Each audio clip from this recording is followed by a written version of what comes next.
Behind the scene. All of this, we need to have a bloopers video. We're rolling. Sorry, I gotta get my coffee.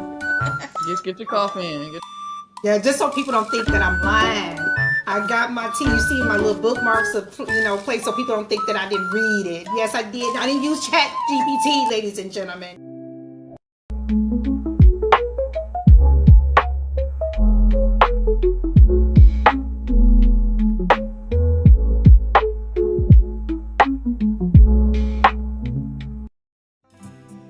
Okay, let's get started, ladies. Yes. Okay, she got her book, I got mine. Paperback and hardback. All right.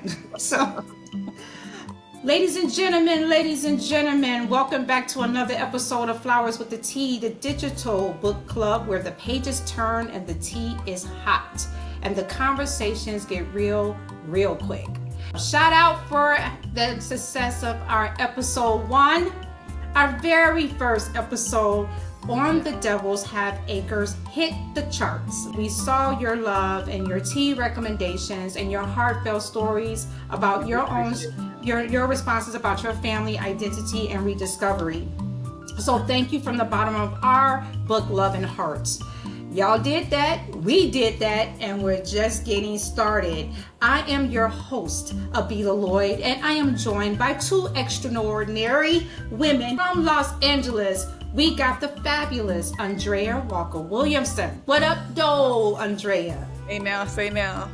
All right. Say now.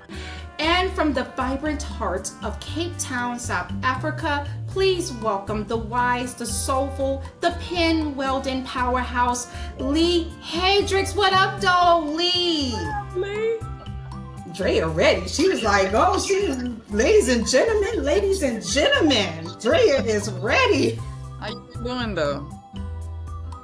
Busy but good, girl. I got so much going. I'm like juggling so many different projects. Your individual project, this project, my mom's project, my job project. What's your mom's project? Her party, her birthday party. A birthday party. Hey. I think I'm doing is fun projects. It's not like crazy. Yeah. I'm planning this boy's prom. My son likes a girl, but he ain't even ask her to the prom. So it looked like he going solo.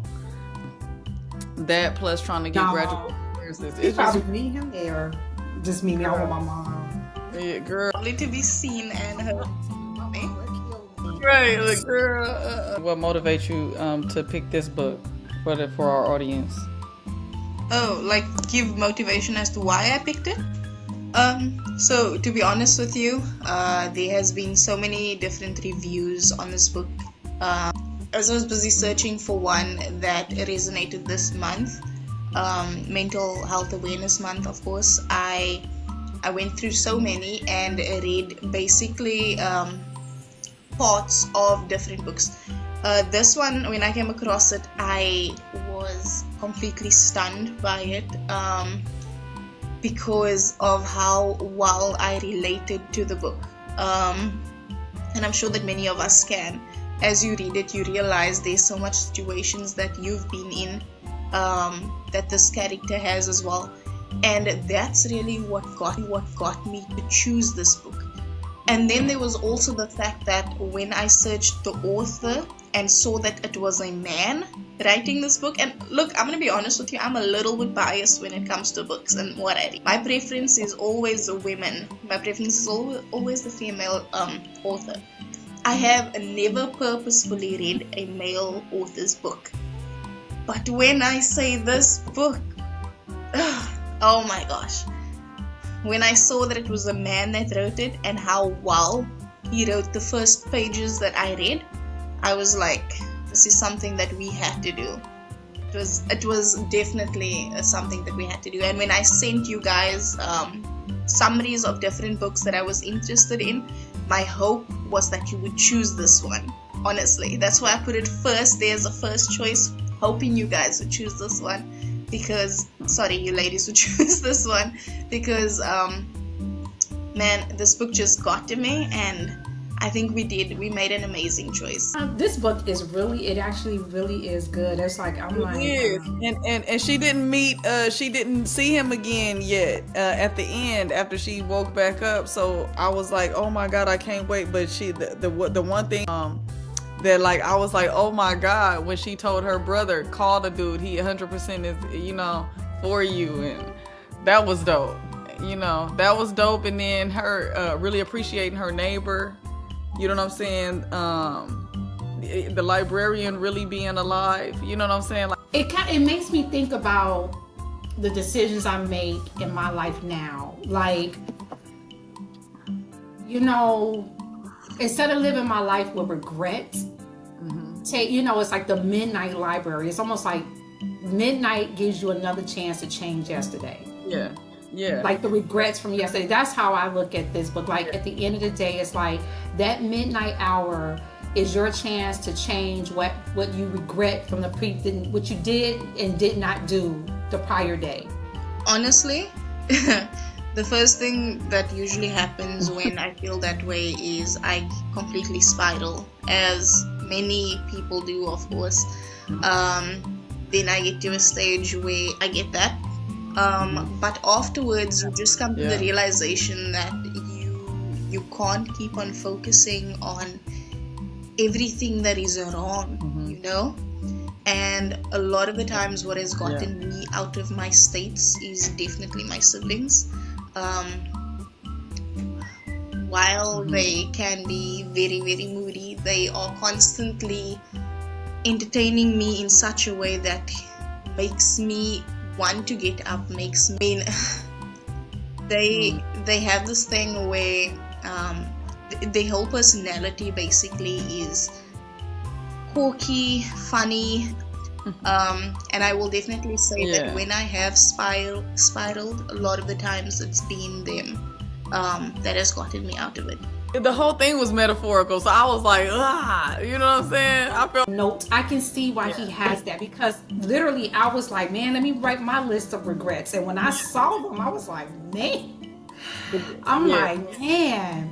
So you wrote your list of regrets? Yeah, I mean, as when the list of regrets, when I got to that part, I was like, man, let me write my list of regrets in life.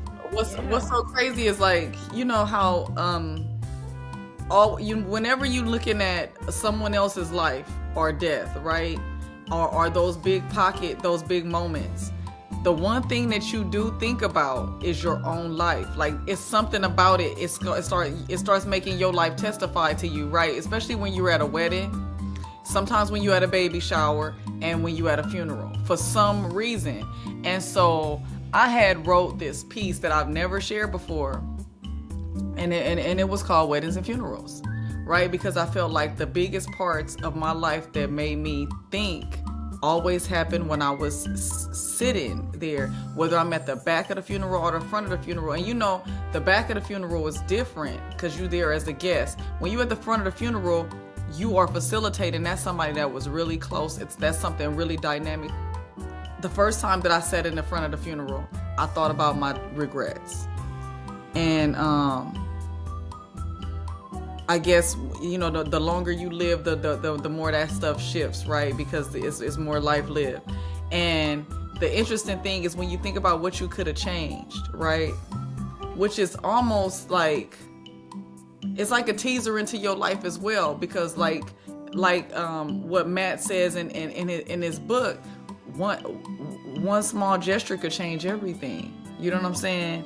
And when I started thinking about like my regrets from my earlier life till now, I started thinking about that, like the things that our mind create. You know what I'm saying? How powerful that is. The things that our mind create, and the many doors and the many changes.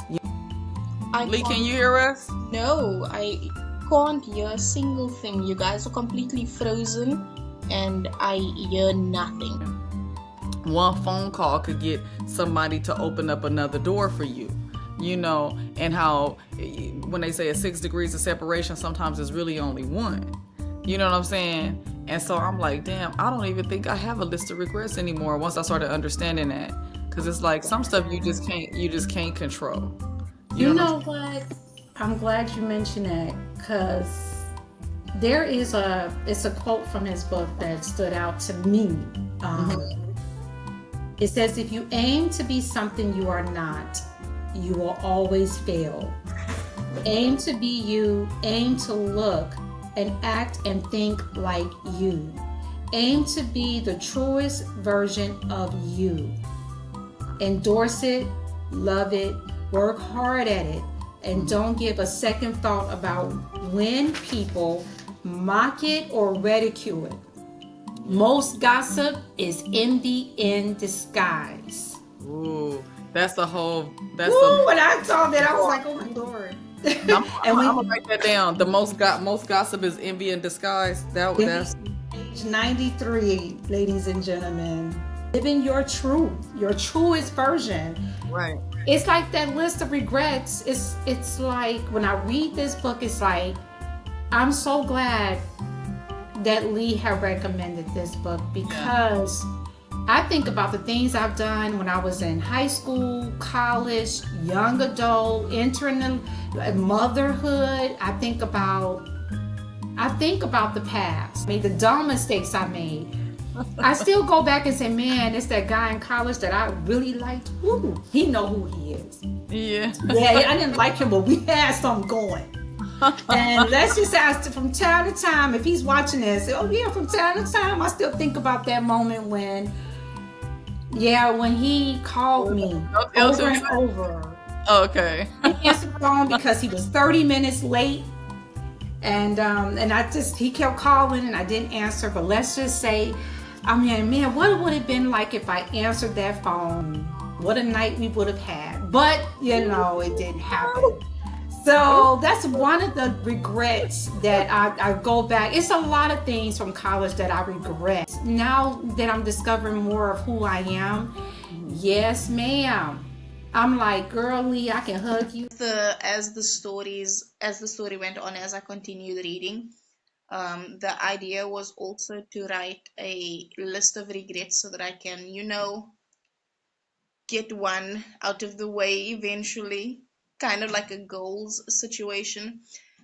But towards the end of the book, I realized you can't dwell on those regrets. You can't dwell on the past. And so as I went, I was just like, man, I'm happy with where I am right now, and I'm not going to focus on that no more.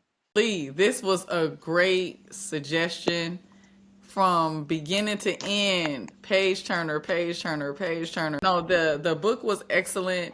I even yesterday was complaining like, dang, I didn't get to the last little couple of pages, and I was like, forget it, I'm gonna wait, and it made me stay up to finish because I didn't want to miss anything, and I wanted to see eventually when the library was gonna collapse. When you join us, it's like your screen freezes, and we're like, hey Lee, what's going on, Lee? And it's like you like this. You posing. We're like, hey Lee, what's going on? And you like, I'm joking. But here's the thing. I don't know entirely what is happening. I won't be able to see what you're doing or anything like that. Oh, Give me 2 minutes. Let me sit down because I'm busy walking up and down. I went to on Lee WhatsApp. is not giving up, ladies and gentlemen. Lee is not giving up the fight. Yes, it's my turn, ladies. It's my turn. It's my turn, and you're not going to get to select it. I get to select it. It's called Let Them. The Let Them Theory by Mel Robbins. Honey, this book is good. So, yes, she got her fan. Drea, where your fan's at, Drea? You the only, yes, honey, you missing your fan. She said, where that man was that? Where that dish rag at? Yes, where that dish rag at? Part of the promo, because, hey, oh shoot, my fan broke. String on the bottom of it. Where those fans at? Where those fans at? Not at the dollar store. I mean, the dollar. You just gotta hold it straight up at the dollar store. Book of regrets. Matt. But that's okay. We're having fun, and that's life. And that's the one thing we took. That's the one thing we took from this book, Matt, is that live life every day to the fullest. And we need I to think live. that really this book is fitting. It's let us think, how do we handle challenges that are out of our control? Right. And you know what? Let's have fun. The blank page with my orange pen so that I could write my new life on it. I could figure out what I want to write on it. I am alive. I am alive. I love that. I love that for you, Matt, that you basically gave us the metaphor for the blank page of our life. Okay, ladies and gentlemen, I want you to understand, Lee is from the vibrant heart of Cape Town, South Africa. She's actually in Africa right now. So please welcome this wise, soulful, pen-wielding powerhouse. This is perfect. I mean, I love it. I miss y'all, and I'm glad we do some good books, because the first book, woo, I needed some therapy after that first fucking book. And this one was really good, and I'm looking forward to the next one. I'm happy. You know what's so funny is that I was like, the book of regrets, when we think about it, I don't regret what happened today. Like, I feel like Matt probably channeled this, like, speaking of my book, you butchered my name. So Figure that shit out. Figure that shit out. Matt was like, you butchered my name in the first episode. But guess what, Matt? Hey, we got you, and we appreciate this book, and we cannot wait to get together to finish this conversation. There's so much to talk about to inspire people, and we have definitely learned. So until next time. Yes.